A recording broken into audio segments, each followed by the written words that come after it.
You've been hanging around Blair too long. This one's 40. Who cares what it costs? It'll look great on Mrs. Garrett.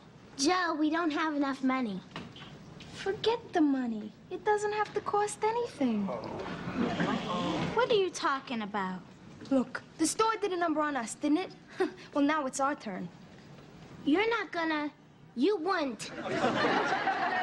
You don't want Blair laughing at us, do you? You two stay here while I go into a dressing room. Joe, you can't. Relax, will you? A big store like this is not gonna miss one blouse.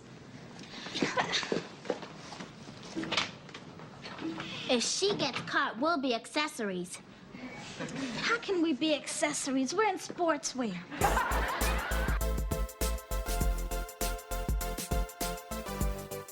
Hello and welcome. No, that was like hello and welcome to Movie Phone. I don't know what that means. You don't know Movie Phone? Hello and welcome to Movie Phone. No. It was a number you could dial and it would read you all the movie times for your local theater. Oh. I was picturing like an early smartphone that you could watch movies on. No, it was just a phone line, so you would call. So it was just and like a phone number. Yeah, and I think you could choose which theater. Like by zip code or something? But then I even think it would say like movies 8, Cinemark, Cinemark, movies 22. And then you would choose it. And then it would say, and it would just go through the list. It would be like Titanic, rated PG-13. Showtimes are 11 a.m. I'm assuming it was like 2:35, 5:17. I'm assuming it was like a paid service? No, it was you would just call. Oh, like it didn't bill your phone? No, I think I assume the theaters paid to be part of the system. We just looked in the newspaper. I mean, that also was the option, but Movie Phone was like, say you didn't have the newspaper. We always had the newspaper.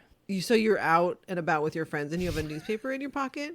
Well, then you just show up to the theater and see what's playing. Okay, well, this was like maybe you're at a friend's house or somewhere and you don't have a newspaper handy. And you want to know what's playing next. Maybe you're out, you went out to get milkshakes because it's 1953. Right, we are that old, in fact. Anyway, but it was just, it was a phone number. And that's what the guy sounded like. Hello and welcome to Movie Phone. Hello and welcome to, this is Eastland to Langley. Do I normally say this is or welcome to, or what the hell do I normally do? I think you say this is Eastland to Langley. This is Eastland to Langley, a Facts of Life podcast. I'm Scout Kirkpatrick. And I'm Karen Ben Singer. Wow. Yeah. This is a podcast about the 1980s sitcom The Facts of Life. And we're here to talk about it. Well, you really just took hold of that. Thank you. We would have been talking about Movie Phone for 100 years more. Okay, well, yeah, but now it's weird because I can't hand it off to you for your own thing. You hand it off to yourself, I guess. I will hand it off to me. Day and today. What? Here we go. So today we're going to be discussing the episode Shoplifting, which is episode 206, but as we've mentioned previously, it's production code 203. So this was the third episode filmed this season, and I kind of feel like you can tell. I mean, we'll get into it when we discuss the episode, but I feel like Double Standard is the episode where they really started to hit their grooves, and I think you can kind of tell that this comes before that. I agree. And I think we talked about this when we covered Double Standard, which is that that episode feels a lot more like the characters we have gotten to know over time. Yeah. Even though it's early iterations of them. This one, yeah, it still feels like we're trying to sort out the archetypes of the Who's Who, particularly Joe. Yeah, for sure. But even the other girls, I feel like, they've been extrapolated from this cast of like a dozen people. And it's kind of like, well, we'll get to I think we're establishing some certain things about characters in this episode. And I think for Tootie and Natalie's role in this episode is basically to play essentially the same role split in two. So yeah, they'll get more differentiation as the season goes on. This episode was directed by Lee Lockheed. Again, it's not spelled like the company. Like the aerospace or defense contractor. But this is the same person who directed Who Am I? Okay. The writer was Sally Sussman. She wrote 2 Facts of Life episodes, and she actually is quoted in the article about the oral history of the Facts of Life. She says, "After the first 4 episodes, they got an order for an additional 9 more, and that's when I came aboard as a writer's assistant. I definitely brought some authenticity to the show that hadn't been there, particularly during the first season, if only because I was female. I mean, it happened to be a show that I could really sink my teeth into, which was good, but they needed my help because the writers at the time were all men. They were also all older. I was closer to Tootie's age than I was to the writers. There were a couple of much older writers on the show. One, Stan Drebin, actually died during the season. I think they started to make the decision about streamlining the show as those 9 episodes were being done. They continued to try focusing on all the girls in their own stories at one time or another. There were episodes that featured Molly, Cindy, Sue-Ann, and Nancy. But the only ones that really got to pop were the 3 that they ended up keeping for season 2, Blair, Natalie, and Tootie. What is the source on that? That's the article, The Oral History of the Facts of Life, from Entertainment Weekly, I think it is. Yeah, I think it's an Entertainment Weekly article, and it's just a lot of interviews with people who were involved in the show, and it came out, I think, about 10 years ago for one of the anniversaries of the show's release. But anyway, so that, she has a couple other smaller quotes in the article, but that, I think, was a big one because, as we've talked about, the show's writers were so many men. Yes, and older. Yeah. But anyway, like I said, she's only credited as a writer on 2 Facts of Life episodes. She mostly worked on soaps. She's credited for 469 episodes of Generations, 69 episodes of Days of Our Lives, and an impressive 1,134 episodes of The Young and the Restless. Wow. Yeah. Soap opera production is its own, it's just a different world. Even actors who don't do soaps talking about actors who do soaps, they're just like, I don't know how you do it. It's just a completely different skill set. It's intense. And I didn't ever think about necessarily also the writers. Yeah.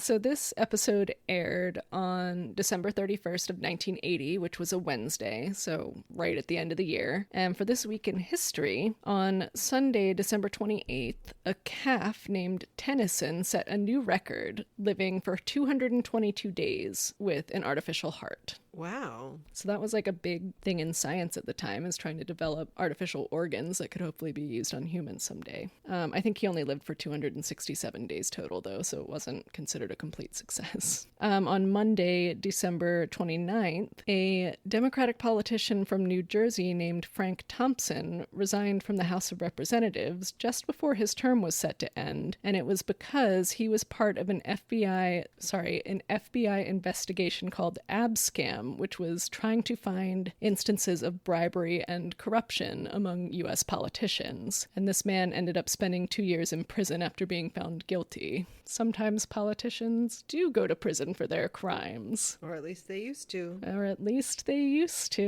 On Tuesday, December 30th, Eliza Dushku was born in Boston. Ah. I know. Better known to Buffy the Vampire Slayer fans as Faith. Love of my life, Faith. On Wednesday, December 31st, the day that this episode aired, Bruce Springsteen played an almost 4-hour concert at the Nassau Coliseum on Long Island. Wow. It was a 38-song set list. He later performed an even longer concert, which is the longest concert in U.S. history, in 2016. I was going to say, I think he has a history of doing longer shows. Yeah. And also because he has, I think even at this date you're talking about, 1980, even by then, I think he had a pretty good discography. And then you add 45 years to that. Yeah. Listen, he had 38 songs on his set list. He was ready to go. Well, and it's also great because it's Bruce Springsteen and he appears in the Facts of Life, not as a person, but he is referenced in the Facts of Life many times. Yes, the young ladies of Eastland and Langley, when we get there,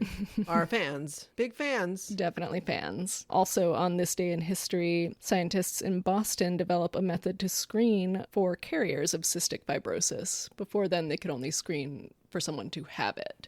So this was a big medical development to figure out who was a carrier so they could hopefully not pass it on. Also, the census count came out. The U.S. population was 226,504,825 people at this point in time. And because of these census numbers, New York State was set to lose 5 congressional seats, mostly from New York City. Because as we talked about in a previous episode, the population of New York City, people were leaving. On January 1st of 1981, the U.S. minimum wage increased from $3.10 to $3.35 an hour. And it's only gone up to $7.25. Yeah, this was however long ago. This was over 40 years ago, guys. 43 years later. It's maybe doubled. It has not even doubled. No, I guess it's a little more than doubled, but it's yeah.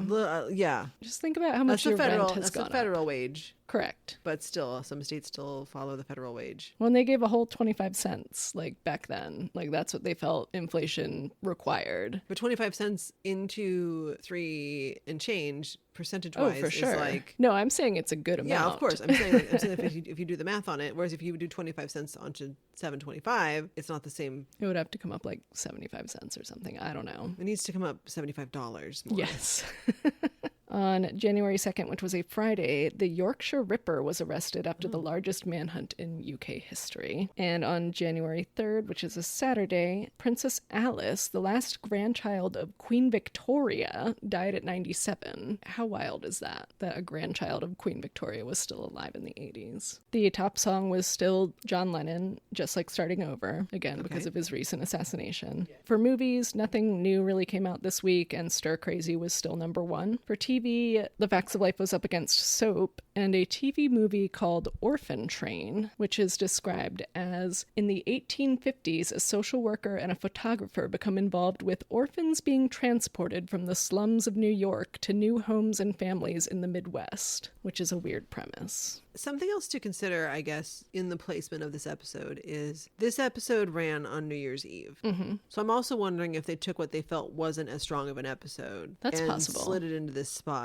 So was it more about that character development we were talking about? Or is this also just kind of like, this episode isn't as dynamic as, say, Double Standard? Yeah. Because Double Standard probably would have aired maybe in this slot. No, Cousin Jerry would have. Cousin Jerry. I guess any of them could have aired in this. What I'm saying is, I feel like they were okay with fewer eyes being on this episode because it's not having as strong of a statement as I feel like Double Standard or Cousin Jerry. Right, I agree. Whereas this is just kind of a middle of the road sitcom episode for the time. It's a lesson episode. Right, yeah, there's a morality tale. So speaking of, let's get into our synopses of this episode. According to Tubi, schemer Joe convinces Tootie and Natalie that money's no object for Mrs. Garrett's birthday present and, quote, picks up an expensive gift that may cost the girls more than they expected. Oh. According to Wikipedia, for Mrs. Garrett's upcoming birthday, the girls want to buy her a shirt. After they miss the sale, Joe decides to steal the shirt. When Mrs. Garrett returns the shirt, she finds it was stolen. To avoid the criminal charges, Joe works in the store for a while as part of the punishment by Mrs. Garrett. That's a full synopsis. Which source is that? Wikipedia. That's like so long and so much. So much. Because some of the Wikipedia summaries are like, Blair goes skiing. Yeah. And this one is just like, we're going to lay out every beat of this episode for you so you don't have to watch it. According to IMDb, Mrs. Garrett's birthday is coming up, and when Joe can't afford a present for her, she decides to steal one. And according to the Bible, Joe wants to surprise Mrs. Garrett with a birthday gift to rival Blair's. But the real surprise occurs when Mrs. Garrett goes to exchange it and is arrested for shoplifting. See, that one feels like the most, because it's giving you the most as far as like why this is happening. Mm-hmm. Anyway, let's get into it, shall we? Let's get into it. All right, so we come in to the kitchen where Natalie and Joe are doing the dishes. Blair enters with like a bucket and some scrubbing materials. She's wearing this great like Western shirt. Oh, she's still in her Western era. Yeah. She is absolutely still in the Western era. I have a note about it. It's in here. Oh, I'm excited. I mean, I think it just says she's in her Western era, so it's important. Anyway, Joe comments she's not going to do dishes when she's married, and Blair immediately throws back the comment of, yeah, you won't have to because you and your husband will just eat the chicken right out of the bucket. She's so classist. Which I feel like in a different situation, Joe would be like, yeah, what's wrong with that? Yeah. Like, it comes in a bucket. Anyway, but instead, Joe's response is to threaten her by saying, Joe threatens back with, how would you like a finger-licking good trip to the moon? Which is quite a phrase. Well, it's a callback to the Kentucky Fried Chicken. Of course. Oh, I'm telling the audience. Oh. They may not know. There was a time when KFC was actually called Kentucky Fried Chicken. Yeah. And their slogan was finger licking good. Yeah. Now we can't call it chicken because it's grown in a lab. I don't know what's going on with I it. don't know. Allegedly. But also, they don't want people to lick their fingers anymore either because diseases. Yeah, don't lick your fingers and stick it back in the bucket. Yeah, Unless it's your that's husband, I gross. guess you can do whatever you want. I wouldn't want that with you. You're not my No, husband, but you are my spouse. Yes, but that's fine. We don't have to do that. You can have your own bucket and you can do Neither whatever of you us, neither of us eat chicken anyway. She threatens Blair with that. Blair asks if Joe is even capable of carrying on a conversation without sounding like Sylvester Stallone. And Joe replies, better Sylvester Stallone than Miss Piggy, which is another shot at Blair. Listen, Miss Piggy is a well-educated woman. She's a master of martial arts. She gets what she wants. I don't see what the problem is. She's not a bad comparison for Blair either, because she also loves herself, as she should. Yeah. I mean, I know it's just the punch at her. Again, it's at I'm the sure. weight and the... Yeah. Lisa Welchel as a young lady is probably a size 6. She looks fine. She looks great. I don't know. Everybody I don't know what the needed to sizing calm was in down. 1980. But anyway, it's just another shot at her. And I know it's just because Joe thinks it gets under her skin. And mostly Yeah. I think Blair is just like, you have no class. Yeah. Which at this point, Joe doesn't have any class. So. No, she's a little punk. Natalie compares them to countries in the Middle East because they're constantly at odds. She says they fight so well, which is something that thematically kind of comes around a few times on the show with regard to one of them and a man, that like fighting well indicates an attraction or a good basis for a relationship or something. So that's interesting. Which men... The man Joe meets in Paris and Casey for you Blair. mean the child when they're children? They're like... I mean, he's supposed to be like 20 or something. I don't but she's know. like 16. She's maybe like it's season 3. Maybe 17. She's like 18 Listen, maybe. she's not an adult woman. No, well, Nancy McKeon certainly isn't, but I think Joe is supposed to be. Anyway, we'll get to that. That's The Facts of Life Goes to Paris, That's in a few years. which also It's unhinged. We don't have to talk about it yet. we'll get there. Okay, I'll try to stay on track. Yeah, Anyway, Natalie, she's confirming they fight well. they fight well. There's some comment about how Joe would never want to be rich because she would rather be human. She says Blair was not born. She was withdrawn from a Swiss bank account. Which is a pretty solid jab. Natalie thinks that's hilarious. She comments, Minnie Cohn is forced to receive a line to say that is like having to fake laugh and also say, oh, I like that one, which is like, as an actor, a terrible thing to do to your actors. And then meanwhile, Joe just kind of looks at her, which Yeah. just has to make it even harder because there's no reaction. It's one of those like rough like tasks, but she pulls it off. Yeah. So Tootie comes downstairs and she is like, guess whose birthday is coming up? Now, first of all, these girls, at least 3 of the 4 of them, have lived here for a while. Mm-hmm. And Mrs. Garrett would have had a birthday the year before. Granted, True. if she didn't opt to celebrate it or didn't opt to, maybe she showed up later in the year. I don't know. Yeah, it's true. It's unclear. But they are acting kind of like, you'll never guess whose birthday it is. Someone's having a birthday? She's coming in with this news that she learned by being nosy and like pressing her ear to the door while Mrs. Garrett was on the phone with her son. We don't know which one. She has 2. Just expressing some sadness that he couldn't be there for her birthday tomorrow. Mm-hmm. So there's a bunch of conversation around this idea that Mrs. Garrett doesn't want them to know it's her birthday, that it's some kind of a secret because she hasn't mentioned it directly to the girls. Blair is assuming it's because Mrs. Garrett doesn't want to advertise that she's becoming middle-aged. She says she will never become middle-aged because she's going to be 25 forever with her cheekbones, which I will say Lisa Welchel at 61. I think she's 61 now. She's still rocking those cheekbones. She looks great. She really does. Prophetic statement from Blair Warder about her real-life counterpart. I almost said her human counterpart. Well, she is not human in She's this episode. withdrawn from she a was Swiss bank withdrawn. So Joe says that they should respect that Mrs. Garrett hasn't told them. Then Mrs. Garrett comes downstairs, and here's the thing. As a screenwriter, I'm like, what the fuck was the point of this whole conversation? Because Mrs. Garrett comes down and she's like, I'm going to look in my cookbooks for a birthday cake recipe because someone's birthday is tomorrow. It's mine. And they're like, oh, they say congratulations to her. do.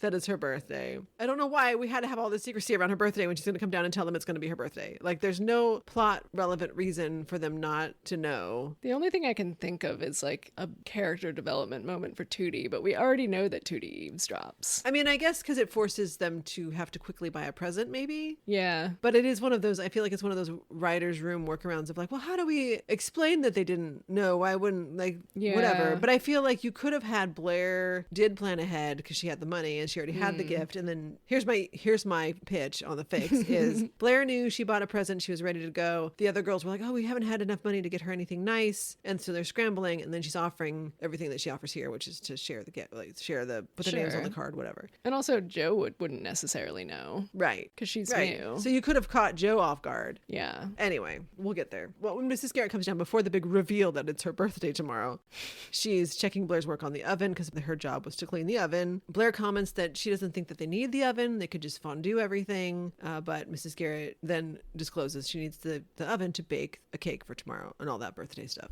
All the big reveal happens.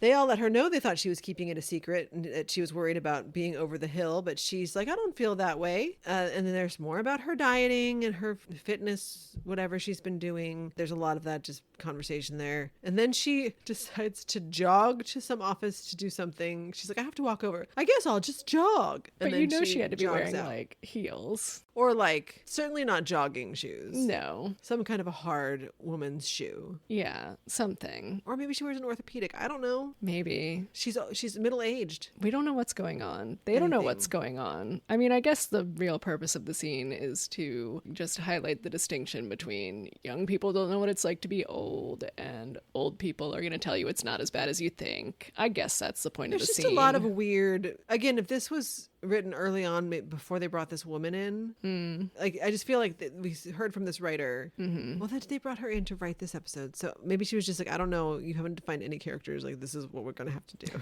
Well, she was in the writer's room in the first season. This is just, I think, her first writing credit on the show. Oh, interesting. I don't know. It's just, it feels weird. So after she leaves, the girls, Natalie, Tootie, and Joe, kind of start talking about going on a gift together. But Blair opts out. She's like, no, I was born with taste. I'll choose something on my own. Natalie comments that must be nice because she was born bald.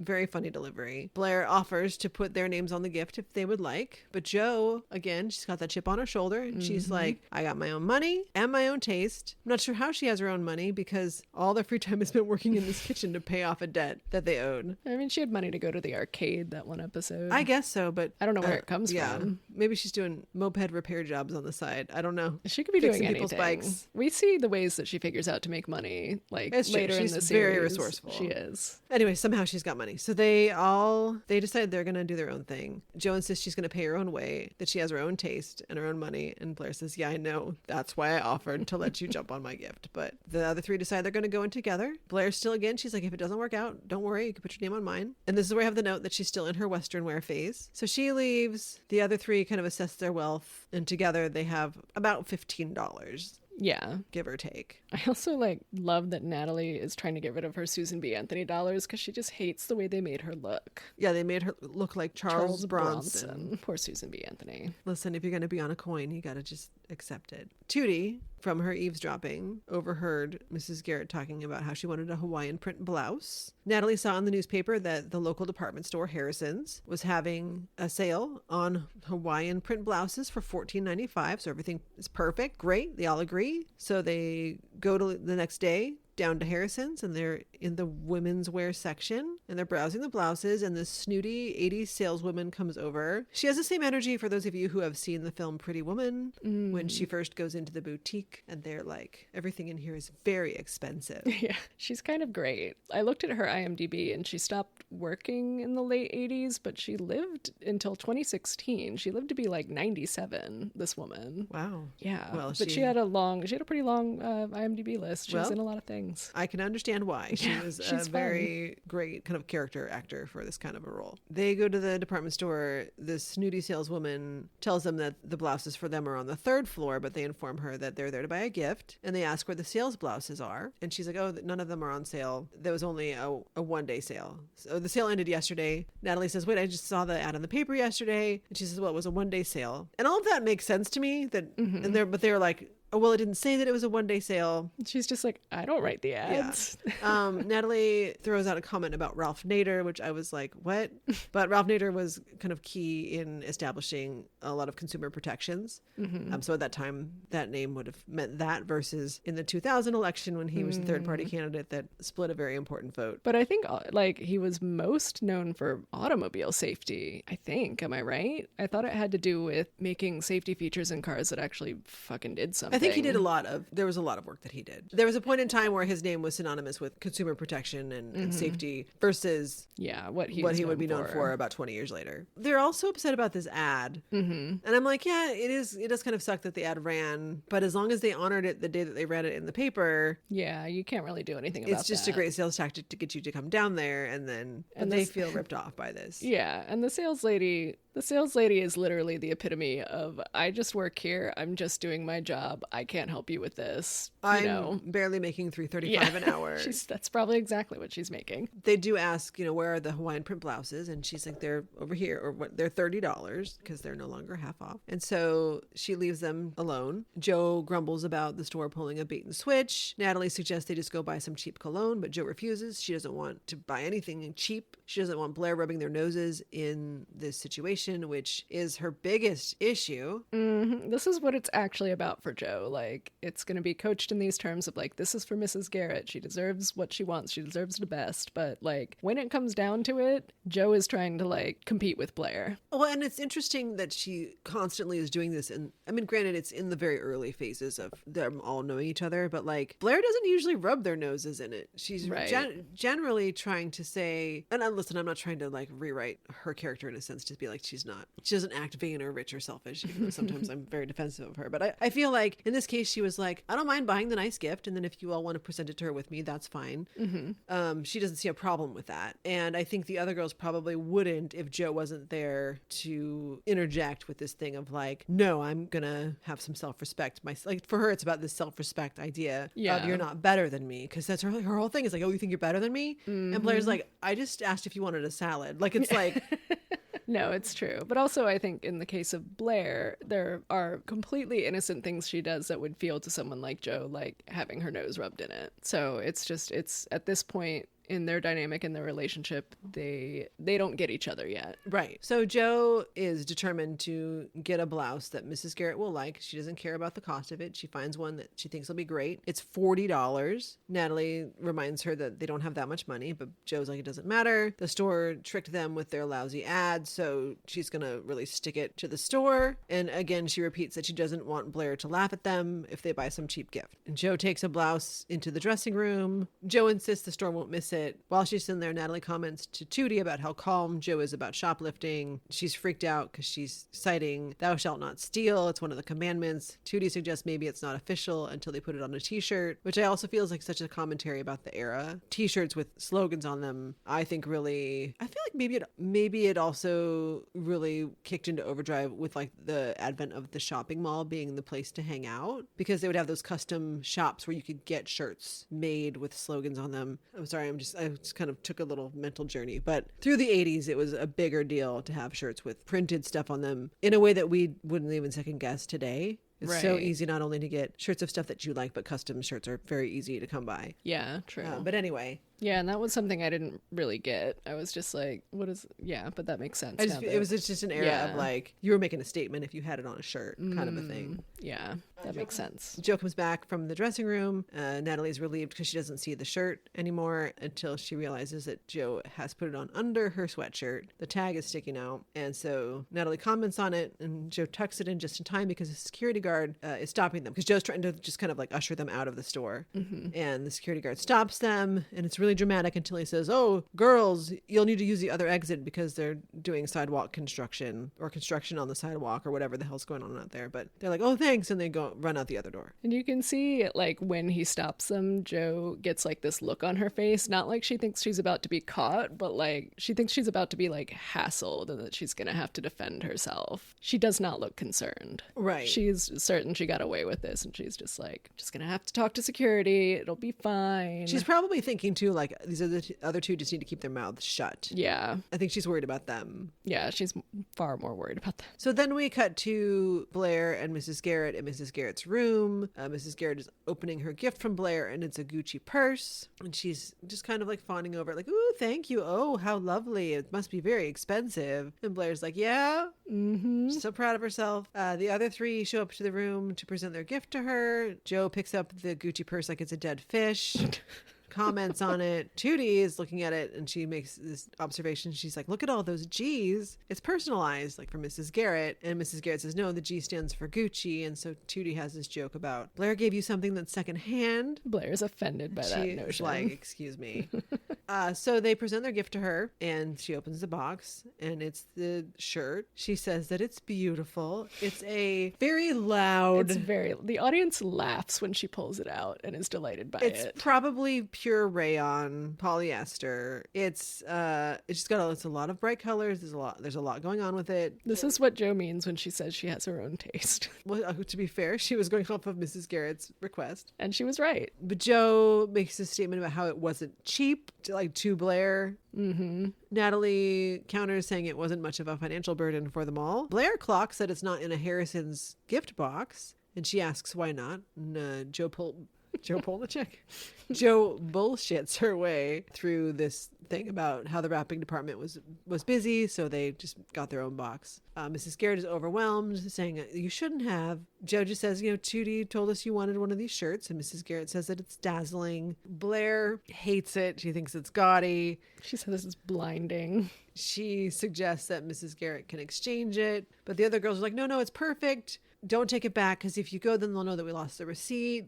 Because we had to hurry out because the store was closing. Like, Tootie and Natalie are babbling and Joe keeps looking at them like, shut the fuck up. So they leave. Those three leave. Blair kind of hangs back for a second. And again, she tries to talk Mrs. Garrett into just exchanging it. She's like, you don't have to keep it. You could just take it back and exchange it. But Mrs. Garrett says she loves it. She really loves the shirt, although it's a little big on her because she's been losing weight, working on whatever she feels like she needs to do. But Blair, again, is kind of just pushing the exchange. Mrs. Garrett says, she wouldn't want to have a situation where she goes back to exchange it for another size and then they don't have it and then she ends up getting something else and then the other girls know that she did exchange it. And she doesn't want to hurt their feelings. Yeah, and Blair says, oh, well, it doesn't hurt a person's feelings to exchange a gift. And Mrs. Garrett says, oh, good, so you wouldn't mind if I exchanged your purse. And Blair is just perplexed because I don't think she can even understand why someone would exchange a Gucci purse. She does not understand why everyone around her has such terrible taste. Yes, she is just like, I don't get it. So we go back to Harrison's and Mrs. Garrett is eyeing the price tags on the clothing and she about loses her mind over the price of a blouse. She takes her shirt up to the counter where the snooty saleswoman is waiting and Snooty recognizes the blouse as a stolen one. Immediately. And she's like, oh, I'm so glad you decided to return this. Mrs. Garrett says, oh, yes, I'd like to get it in a different size. And Mrs. Snooty says, well, I forget what it's something like we want our customers to be satisfied. Right. But she also says, like, we know what sells and what doesn't. Mm-hmm. And so she asks for the receipt, which Mrs. Garrett doesn't have. Then there's this man in a suit who has been eyeing Mrs. Garrett since she entered. And he kind of comes up to her because Mrs. Garrett has gone over to the racks. She's kind of looking at some shirts while the lady's searching to see if she has a receipt on file, even though she knows it's all bullshit. Mm-hmm. So the man comes up to Mrs. Garrett and he's like, oh, are you desperate due to inflation? And Mrs. Garrett thinks that he's trying to hit on her. And she asks him, she's like, because they have a little bit more back and forth. And she's like, are you trying to pick me up? And he says, well, you could say that. Mm-hmm. And he introduces himself as store security. And he's thinking this woman stole from us, so she's going to crack in a second. She's thinking this man is all up in my business. Like, what's going on in the store? Well, and she doesn't do herself any favors because she keeps like making comments like, oh, I come in to grab this and that. If I see something I like, I just grab it. And obviously it sounds like she shoplifts often. Right. The language is very specific. So he says, I've been watching you very closely. And she says, and have you been enjoying it? She gets real like sexy about it. And he says very much. And then he asks her to go with him. And she's like, oh, maybe later? No, but he says he really enjoyed watching her try to exchange that blouse. And she's like, well, whatever turns you on. It is all very like, what? It's so weird. It's so good. It's like watching a bad porno, but there's never the sex part. Yeah. In fact, I wonder if perhaps that was some of the inspiration. Although I don't know how much anyone would have seen then, because, well, you would have had to pay to go to like an adult theater. Yeah, or watch Listen, porn has always had a reputation for the plots being thin. Sure. It definitely has that vibe, though, of like, oh, I've been watching you. And, ooh, have you been enjoying it? Yeah. Yeah. It's just very like, what? So after this sexless porno, she is arrested for shoplifting. Then we cut back to the girl's room. And Joe is just like laying into Blair, wanting to know, like, why would you tell Mrs. Garrett to exchange the blouse? Blair can't understand what the problem is. She's like, you need to calm down.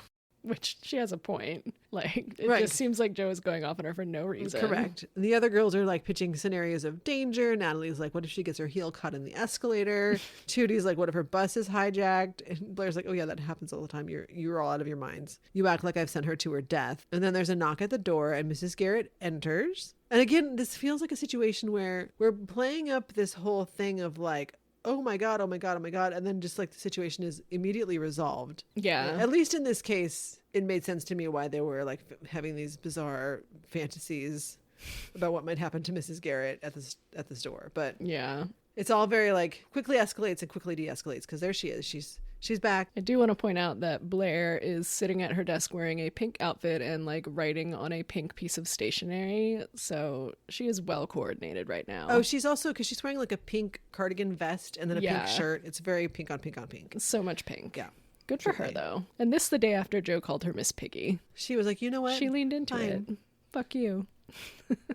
Mrs. Garrett comes into the room. The girls all feign casual. Blair, except for Blair, she's like, they're giving me a hard time about the shirt. Mrs. Garrett can't blame them for giving her a hard time because she went down to the store and then she just decided she just couldn't exchange something that she knew they had spent their hard-earned money on. And then Tootie cracks and then Natalie cracks and they revealed that it was a stolen shirt. Joe was never going to crack. No. You could tell from the way that she responded to everything. She was going to ride it out forever. For eternally to the grave. Blair is shocked but also relieved that no one paid good money for that shirt.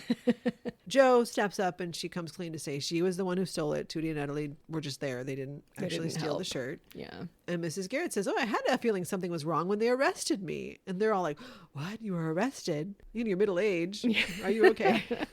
And she calls him out and she says, you know, you're on probation. This was a stupid decision. I know I'm just reading into like all of it, but like. No, but it's true. Like, especially if this was filmed third, like literally they just got done being put on probation and Joe is like, I'm gonna go steal something. And Joe explains the situation and she takes it back to not wanting Blair to lord it over them. And Blair's like, listen, I know it's impossible to be as good as I am.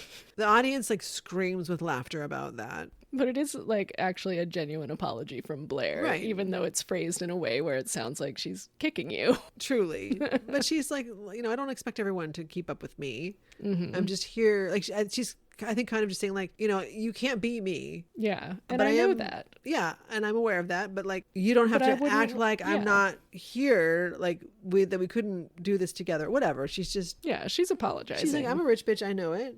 But also like, Joe just glowers at her. yeah. So Mrs. Garrett doesn't want them to treat it like a contest. She appreciates simple gifts, not expensive ones. Joe says, you know, Mrs. Garrett does a lot for them and she just wanted to be able to thank her because, again, Mrs. Garrett did get them out of jail and put them on this probation path. Yeah, the things that Mrs. Garrett did get them out of jail and put them on this probation path. and the things that Joe cites as what Mrs. Garrett does for them are things like cracking the whip and chewing them out. And I mean, I guess for Joe, like having a drill sergeant is affection. Well, I think having someone to hold her accountable for her bullshit. I think that's the thing. Yeah. Is she's not used to that because look how she was about to just like steal a shirt and not give a shit and never speak of it again. yeah, and I think she's understanding that this environment that she's in is helping shape her. Yeah. You know? But Mrs. Garrett thinks it's lovely that Joe wanted to honor that, but she would rather Joe just send a Hallmark. Now, this is funny to me because Joe is played by Nancy McKeon, who was in that her Oh, one of yeah. her big breaks was this Hallmark commercial where she could cry on cue and all this stuff. And then also Joe's follow-up line is, I didn't want to send just a card. And I think that the tagline of the commercial was, it's not just a card, it's a Hallmark. And I feel like, I don't know if this was an intentional throwback to that, but I did think it was funny that I think it that probably... this was surrounding that. Yeah. And it was like the antithesis of the messaging of the commercial. Yeah, no, that's so good. And also, like, Jo is talking in this moment about how she's like, I thought we were getting not so far apart, because at this point in her character development, she can't even, like, say that she is getting closer to someone. Right. Like, she's that closed off. Right. She's a kid who needs some guidance and probably therapy. Yeah, absolutely. Which Mrs. Garrett will offer that in the best way that she can as not a licensed professional. Not at all, but it's the 80s, so you take what you can get. She's a good mentor. Mrs. Garrett, she says, it's not about the big gestures. We're all getting closer because that's just what's happening. We don't need these big grand presentations. It's the day-to-day giving. Yes. So she says she exchanged the blouse for one in her size. She put it on layaway. And Joe's like, oh, so you're going to pay for it. And she's like, no. No, honey. You're going to pay for it by working at Harrison's on the weekend. And Joe's like, yeah, but I'm already so busy. Like, I think she's the one who says, what am I going to do? Work on the weekends? And Mrs. Garrett is like, well, and you're going to be grounded for the next month anyway. So what else do you have to do? And then Tootie and Natalie are like, wait a minute, who's going to do her chores while she's out working at Harrison's? And she's like, well, your names were on the card. So you're going to pick up Joe's chores here and she'll pay off the blouse. Tootie says that's cold. Yeah. Blair laments that it wasn't a very good birthday for Mrs. Garrett, but Mrs. Garrett says, oh, but let me tell you, she got a date with the security guy from the store because he was interested in her through all of that. So their sexual tension was real. So real. And then she says, too bad I won't be wearing my blouse. And they're like, what? They're like, oh. And she's like, I mean my new blouse. And then, like, the scene ends, like, the dialogue ends because all we get is the audience applause, but, like, they're teasing her. And then Mrs. Garrett starts, like, yelling at them. And I need to know what they were ad-libbing in this moment because she looks angry with them.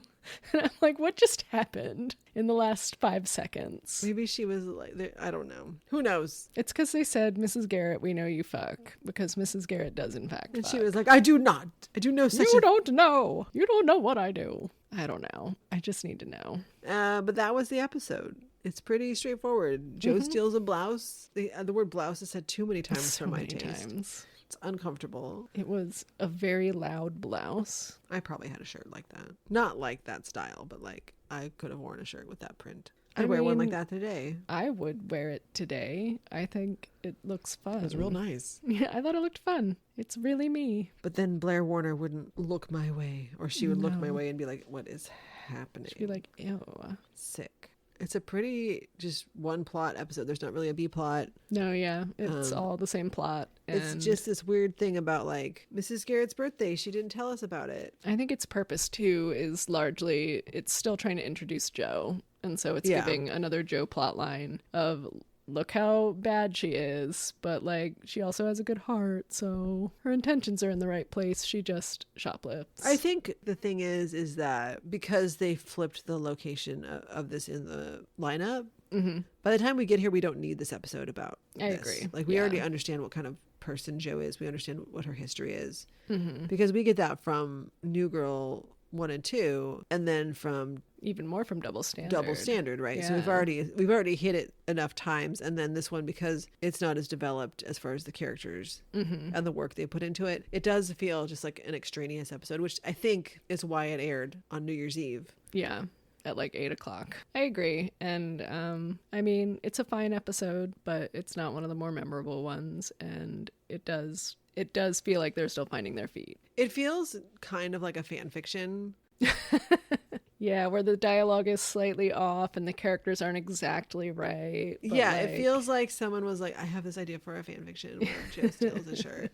It does. It has that energy to it where, it's not as dialed in because it hasn't had time. And I think the 2 episodes that came before this one, though, because we were setting the stage and there's so much great bickering between Jo and Blair. Yeah. And like there is that in here, but again, it is kind of like these like... The rhythm of it is off somehow. Yeah, and also it is just very like punchy versus I feel like their fights as this goes on, it gets more personal in a way that's playful.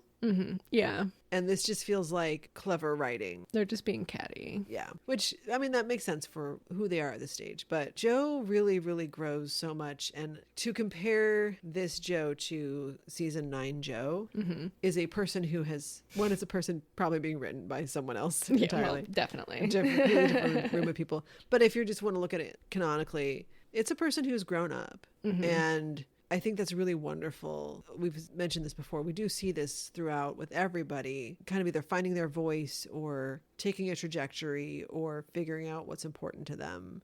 Or in Joe's case, losing her accent. Which, I mean, I that could happen over 8 years. Sure. I think also, though, specifically because she has that Bronx accent, it would be trained out of her. If you went to a snooty girls' school, I don't know how snooty it is, but if you went to a private girls' school, I think it would be part of the process to kind of help you drop that so that you could be a more established person.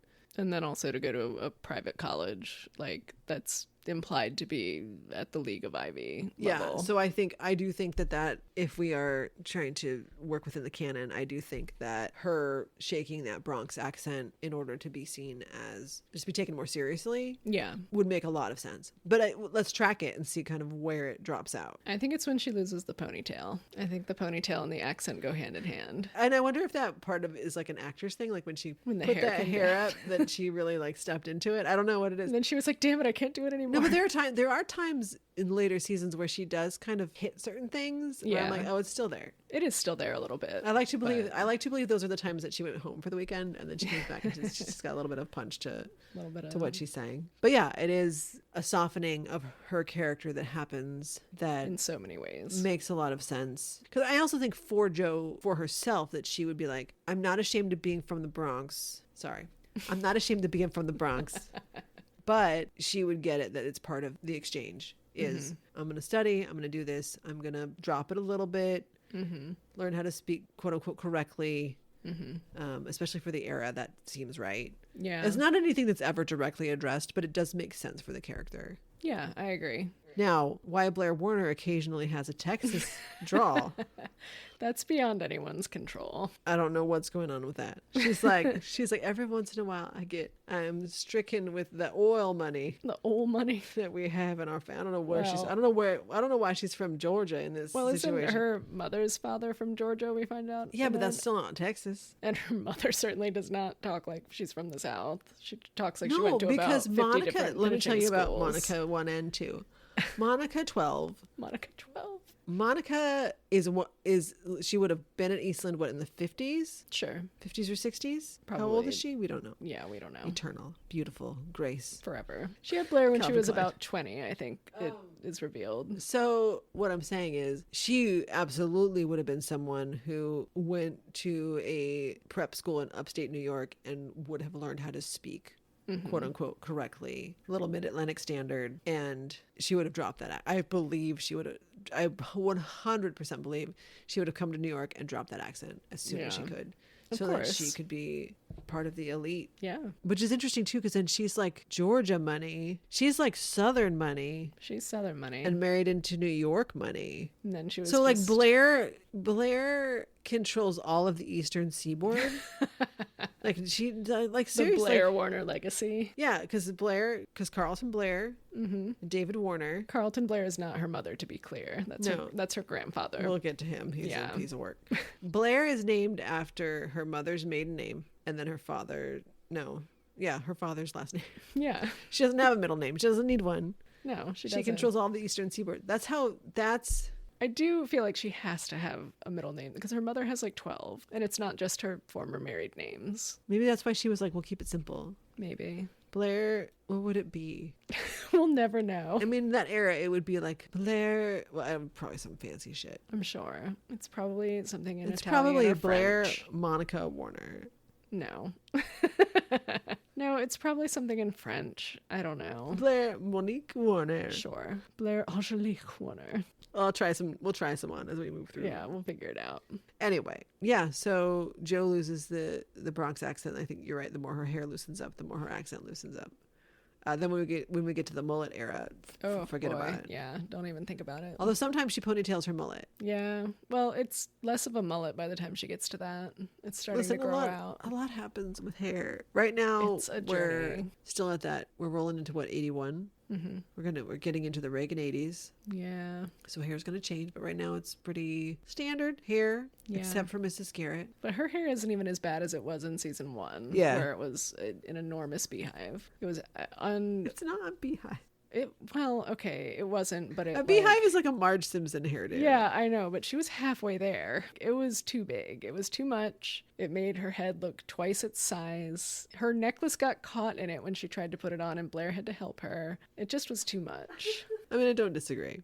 I'm going to say that the MVP of this episode was the snooty saleswoman. Absolutely. She was great. I really believed her. From like the side eye she gave the girls when they were in the wrong section to the way she like pounced on Mrs. Garrett and was like, "Do you need any help?" She was so good. Do you need any help? That's what And she then talked I like. hope that she had a nice retirement or whatever happened after that. Yeah, I hope so. She lived for a long time. So good for her. I hope it was good. I hope she had a good life. Me too. What a wonderful She actress. seemed like she had a lot of fun. There's not much on the Warner corner other than that Warner is rich.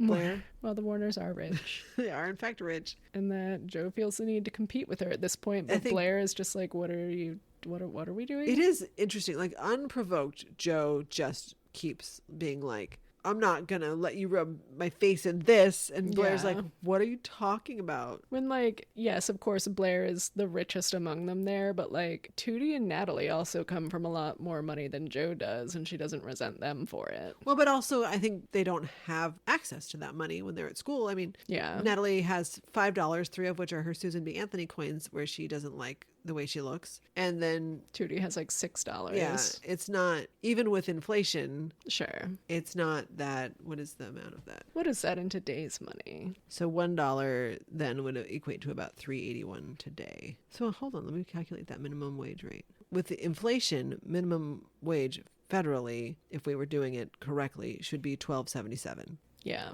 So Natalie has, what, $5? So $5 would be about 19. So if they had $15 collectively, it's about $57, which is to say that a $40 blouse would be $152.46. Yeah, that's an expensive blouse. Joe shoplifted over $150. So she's lucky that she didn't, I mean, with inflation, I think she's lucky she didn't get arrested. Well, Mrs. Garrett did. Did she get arrested or did she just get like pulled in by security? She got detained. She got detained by security, security. by the man who wanted to fuck. Yeah. Or I mean, later, the man who asked her out. Yeah.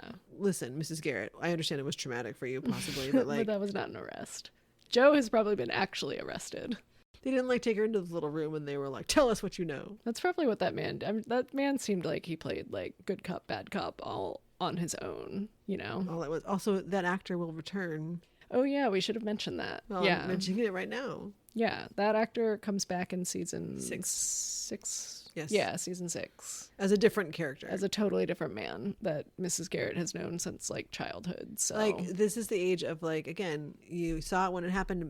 Maybe you were rich enough at this time to have a VCR. Probably not. Not an 80 or 81. To have recorded something. But no, you wouldn't have remembered. You would only have seen it in a rerun, maybe. But also, like, how many times has the same actor appeared on like Law and Order SVU as different people? Like, it still happens. Yeah, some people... Listen, sometimes on a Law and Order SVU, someone will show up as a day player, and then they come on to be an assistant district attorney. Or like in X-Files, where the actor who played Krychek was in an episode and then came back as Krychek. Yeah, and I'm talking about happens. Casey Novak. Diane Neal. well. She played like I don't know if she was like the main perpetrator in the episode, but she was playing like, she wasn't playing like a dominatrix, but she was playing like a sexual woman. A sexual Like an aggressively sexual woman, I think. Good for her. Then she came back to play known lesbian Casey Novak. Known lesbian. They're all known lesbians on that show. I mean, listen. Especially Barba. Known lesbian Barba. Raphael Barber. Yeah. That's true. Everyone on the show He's is at least a lesbian. bisexual.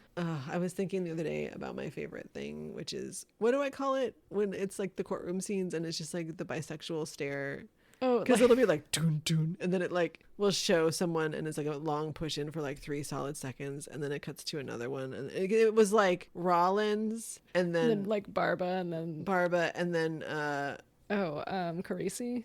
Yeah. It like was this trifecta of bisexuality. Yeah, good for all of them. I mean, listen, it's all fan and bisexuality, but we know it's true. We know. Listen, they can't hide it from us. Where are my SVU heads? You all know what I'm talking about. I don't know how we got there. Oh, because, yeah, there are a couple of people who will be in earlier episodes and then show up. Like the one guy who's in an episode I'm concerned about covering. Yeah, that's going to be a hard one. Later comes back as a completely different person. Yeah. Well. There's a couple episodes that just cover topics that are it's so of the time. So of the time, but also even looking at the episodes, I'm like, well, it's not covering it poorly necessarily. It's just that like we have just progressed societally in the way that we address things and talk about things, and particularly when it comes to certain topics. We'll get to it. It just has to do with the way that we understand things today versus how we did 45 years ago. I will say it does make me glad that Charlotte Rae put her foot down and was like, we don't make fun of people for being like effeminate and homosexual, because it could have been hard to cover some of those episodes. Oh, that was like a blanket thing that she said early on, was like, we're not doing that. Yeah. And so I think the story is they like had written a character that was kind of swishy, and she was just like, no, we're not going to make fun of this. Doing that. Yeah. Meanwhile, they're like, what about lesbians? Can we do lesbians? And she's like, do as many lesbians as you want. Yeah. I don't even know what those are. As long as they're positively represented. And Blair Warner waltzes in and flips her hair, and it's like, and Joe Polachek rides in on a motorcycle. And like scoops her up and rides away. Whoa. That's pretty much what happens. Yeah, there's not a lot of Warner Corner, I guess, is the point here. No, I think it was a pretty straightforward episode. It was don't steal, it's bad. That's so bad. Don't put people into... Here's what I, as an autistic Virgo, what I appreciate about this episode is like, don't drag people into your shit. Yeah. I get so uncomfortable when people are like, oh, don't tell so-and-so, but we're doing this. Or, oh, just go in and say this and they'll do this for you. I'm like, no, if that is not the established method and procedure for doing this thing, I don't want to be put in a position where I find out that's not how we do it. And you're asking for some kind of a favor, or you're trying to sidestep some kind of like protocol because it exists for, listen, I understand capitalism and government and like law enforcement. These are all things that have gone wildly out of control. For sure. Like over time. So listen, I understand there's a time and a place to like resist and let's have a revolution and all these things, but don't fucking shoplift and put my name on the gift. And like, additionally, don't give me something that then I have to go and then deal with your bullshit because you pulled some shit and now I'm involved by proximity. Yeah. And like, that's the kind of shit that like spikes my anxiety. I'm with Mrs. Garrett of being like, I was arrested. Well, also, and if you're going to do it better. Because like, I feel like Joe is right that they should not have missed a single blouse, but the fact that she went into a dressing room with one thing, didn't leave it behind, came out empty-handed, left right away, someone probably noticed that shit and was like, where were those girls looking again? Also, they were super out of place. Okay, but also, no, a store like that at that time would miss a blouse because you would inventory everything. Everything? Sure. In a giant department store? In your section. Snooty doesn't have to inventory the entire department store. She has to inventory her racks. And you would go through and you would make sure all the correct blouses are in the correct area, and you would be like, well, I'm supposed to have 5 of these and 3 of these and this and this. I mean, I don't know how often they do their stock checks on their inventory, but I do feel like a high-end store like that would miss it. Okay, fair enough. Maybe you're right. Joe's talking about like, she's acting as if it fell off of a truck, and instead she walked into a store and, like you said, indiscreetly like went into a dressing room, had the tag sticking out of her Which shirt, I don't even know how she did that. Which Natalie had to point out to her. So Joe, who talks a big game, sucks at this thing. The only thing Joe is good at in this scenario is bullshitting. She is very good at that. But the actual practice of shoplifting, like, she did very poorly at it in this moment. Does this mean Joe is actually a pussycat who doesn't misbehave very often and just wants everyone to think that? No, I'm willing to believe she has gotten into some shit. I'm sure she has. But I think here she was cocky. Yeah, because also it's peak skill. She's used to the Bronx. Yeah, so she's like... Yeah, anyway, that's it for the episode. We are on the socials. That's Instagram and Threads. That's Eastland 2 Langley, ESTLAND, the number 2 Langley, LANGLEY. Eastland 2 Langley Pod, spelled the same way with pod at the end, @gmail.com if you care to email us about anything. And we also have those season 1 episodes up on Patreon. Thank you everyone for listening and for hanging out with us for this episode that was kind of a weird little middle of the road one. But after this, it really heats up with Teenage Marriage 1 and 2. Ooh. All right. Thank you, everybody. And we will catch you next time. Bye, guys. I never meant to make you feel like you had to be as good as me. I know that's impossible.